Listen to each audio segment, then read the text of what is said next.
ഒരു ദിവസം തന്റെ മാളത്തിലിരുന്ന് പുറത്തേക്ക് നോക്കിയ എലി ആ കാഴ്ച കണ്ട് ഞെട്ടി. താൻ താമസിച്ചിരുന്ന ഇടത്തിലെ കർഷകനും ഭാര്യയും ഒരു എലിക്കണി വെച്ചിരിക്കുന്നു. അവൻ ഉറക്ക നിലവിളിച്ചുകൊണ്ട് പുറത്തേക്കോടി.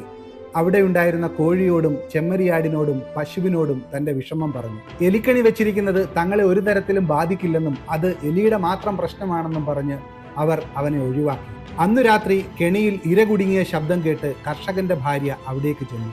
ഇരുട്ടിൽ കെണിയിൽ പെട്ടുകിടന്ന ഉഗ്രവിഷമുള്ള പാമ്പിനെ അവർ കണ്ടില്ല. അവർക്ക് പാമ്പ് കടിയേറ്റു. കർഷകൻ ഉടനെ അവരെ ആശുപത്രിയിൽ എത്തിച്ചു. ഏതാനും ദിവസങ്ങൾക്ക് ശേഷം കടുത്ത പനിയുമായി അവർ ആശുപത്രിയിൽ നിന്ന് മടങ്ങിയെത്തി. തന്റെ ഭാര്യയ്ക്ക് ആശ്വാസം നൽകാനായി കർഷകൻ ഒരു സൂപ്പുണ്ടാക്കി.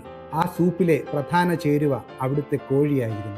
പിന്നീടുള്ള ദിവസങ്ങളിലും കർഷകന്റെ ഭാര്യയ്ക്ക് കാര്യമായ ഭേദമുണ്ടായില്ല. അവരെ പരിചരിക്കാനായി ധാരാളം സുഹൃത്തുക്കളും അയൽക്കാരും അവിടെ വന്നുകൊണ്ടിരുന്നു. അവർക്ക് ഭക്ഷണമൊരുക്കാനായി അവിടുത്തെ ചെമ്മരിയാടിനെ അവർ കശാപ്പു ചെയ്തു.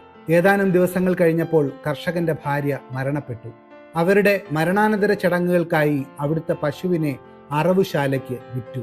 നമുക്ക് ചുറ്റുമുള്ള പ്രശ്നങ്ങൾ നമ്മളെ യാതൊരു വിധത്തിലും ബാധിക്കില്ല എന്ന് കരുതുന്നത് മൂഢത്വമാണ്.